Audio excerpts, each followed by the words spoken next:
Hello and welcome to a very special, very quick episode of the Polling Station to react to the story, which by now you all know is spread across the world, which is that Donald Trump has been indicted by a grand jury in New York, meaning that he is going to be arrested, I believe, next week, which makes him the first former president to face criminal charges. Now, we've been discussing the possibility of this for some time, me and Paul Krishnamurty, who's joined me for this little special. And we think it's just worth doing a little bit of reaction to this and what it might do to the race. Now it's actually happened. What were your initial thoughts, Paul, when you heard the news drop?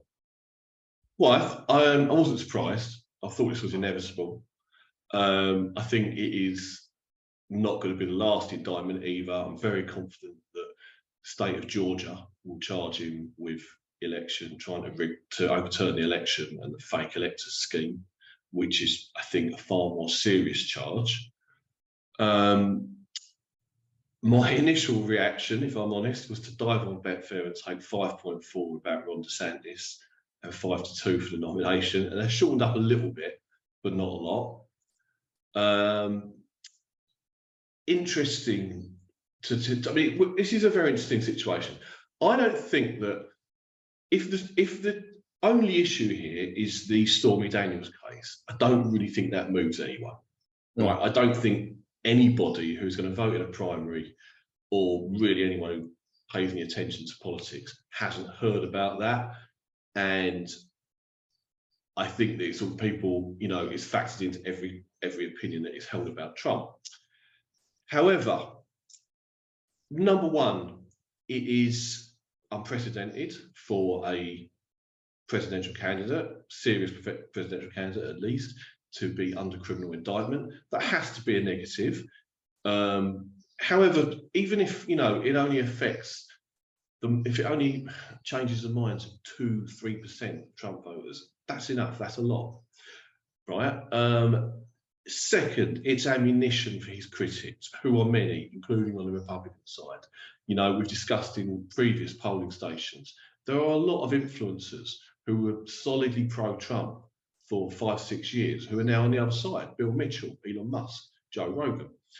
And there are quite a few of them. So they are going to use that as material. And there must be a percentage of Republican voters, Republican primary voters, who fundamentally just want to win the election. And they must see that this makes it less likely that he would be a Democrat candidate, presumably Joe Biden. So it is a net negative, even if it's not, as catastrophic as, say, other indictments might prove. And finally, I'd also just say, and I don't know the answer to this, I am speculating here, but Manhattan is, of course, in the state of New York, right? As same as the Trump Organization. And we know that the Trump Organization has been under criminal investigation for decades. And we have just seen a whole series of civil indictments from Tish James, Attorney General in New York. And we know that Alvin Bragg's predecessor at Manhattan, Cyrus Vance, also had a long-running investigation of Trump before his term expired. Now, what I wonder is, given that they have they've indicted him on falsifying business records, does this mean that somewhere down the process of this investigation and indictment and case, the two cases merge? And we end up with a multifaceted criminal case that also involves his business dealings beyond the Stormy Daniels payment. That would be catastrophic for him. Yeah, it would be. It's also worth remembering that it's not as if Trump has just one criminal case hanging over him. He's under investigation in 20 different ways. So this could be the first of many, potentially. It's entirely possible that at some point in the next presidential cycle, I'd say actually probably highly likely, decisions will be made on cases such as January the 6th or Georgia and the attempted vote finding and the interfering with electors from the last election, etc., etc. I think it brings into clarity, I think, just how big his legal troubles are. They've been discussed, right, and they've been a thing, but nothing sort of actually really happened. And then now he is actually going to have to go in, have a mugshot, and have his fingerprints taken.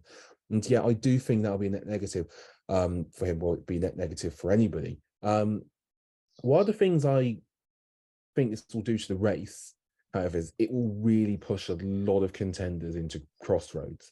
The crossroad of how anti-Trump can you be without losing too much MAGA support to win a nomination.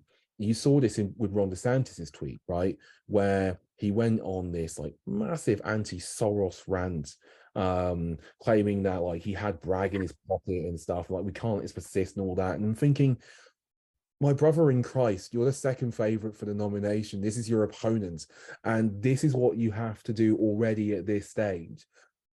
There's a really difficult crossroads politically for a number of contenders who are anti-Trump, which is basically, this is the time to get the guy he surely can't win, but we need the supporters. It's a horrible catch-22 for them. And that's the angle I'm going to be looking at over the next few weeks, certainly, who crosses that path.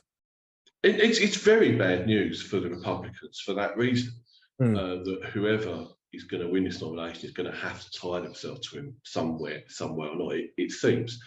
See, another thing else, I mean, there's a lot of magical thinking about Trump, and this goes back years. And it all goes back to him pulling off one big shock in 2016. Now, for years, people have been saying, when I've been writing about this, and I started to believe in myself, you know, because it's taken so long. But no one will dare indict him. They'll never indict him. He's above the law. It can't happen, right? It would be anarchy if they indict Trump. Well, they've done it now. We're past that threshold, right? We're now into that world, right? And yes, he's going to promise vengeance and try and get his supporters out. Well, I mean, okay, first of all, what if nothing happens? You know, it doesn't turn out to be a threat. And number two, what if it does happen? What if his supporters do go crazy? Well, how's that going to help the Republican Party? How is this campaign going to help? It's so badly thought through. And, you know, I've said from the outset with Trump, this whole situation is so unsustainable. It's crazy. But just because something's unsustainable, it doesn't mean that you can put a date on it about when it becomes unsustainable. There comes a point where it all comes on top. And I think we're approaching that. I think we're approaching a point of multiple indictments, chaos, an insane campaign. And at some point in the months ahead, you would have to think that the professional political class within the Republican Party and the people who actually want to win elections will just say, enough, move on. You know, and if that involves picking DeSantis, fine, you know, by them, they'll think, great, let's just do it and get rid of Trump. Yeah, and to be fair, we'd already seen this. There's a big part of like legacy right-wing media that had pretty solidly moved towards an anti-Trump position. And it's not impossible to see that hardening in light of this, and also, you know, having maybe senior editors and likes of Murdoch thinking down the line what else is coming, etc. Also, it's interesting, nobody's really talked about what it means for the Democrats, but it's another one of those things that has gone very well for Biden politically, in the sense that he's had, I mean, it's not really his fortune. I guess Trump's got himself into this position, but it's absolutely wonderful timing for the Republicans to be in a bigger civil war than they already are, with their leading candidate, according to the polls, in the mire of legal quandaries. And the thing is, I know that you and I are fans of the Doug J. Balloon New York Pitchbot Twitter account, who was on incredible form yesterday. But the real winner from all of this is actually Joe Biden. It's actually President Joe Biden, who, aside from being a virtual certainty to take the nomination, he'll surely run again, has the possibility of running basically against a career sort of criminal, it will be by that point, or a candidate who's had to try and traverse keeping MAGA support but appealing to independents. And there's definitely, for all there's like a big chunk of MAGA support still in America, they are not close to political independence. the kind that tend to win and lose elections. No major market moves as of yet. I think it's probably been priced in, right? The chance he'd be indicted, maybe. He's still 11-4 second favorite with us to be the president, and he's still 8-11 for the nomination. I think it's very up in the air. And a couple of episodes back, I know, Paul, you discussed the possibility of springers in the market, and that's definitely increased now. Anyhow, anything else before we jump off this little special?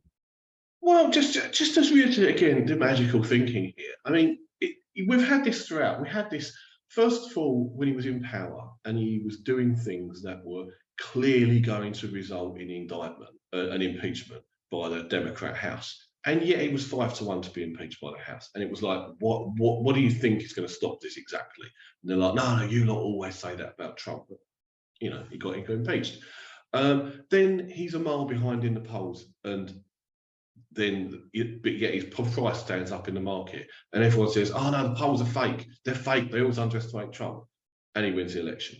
You look, now we're in a position where it's almost as if everybody now who was previously saying that the polls shouldn't be taken notice of are now saying that early primary polls against ill-defined candidates are like unarguable, right? And and things like criminal indictments don't matter. They do matter. They must matter. It's just not. I mean, I would say this: if there is no follow-up charges on any other matter, then maybe it does look a bit more like a witch hunt. But I think actually we're talking about the evidence behind this criminal charge is going to be rock solid. They wouldn't have brought it otherwise. They know they're going to win this case. It'll be the same in Georgia.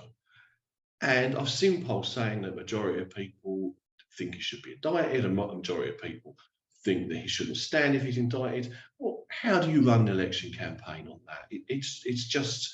It's lunacy, and I do think it will fall apart in the months ahead.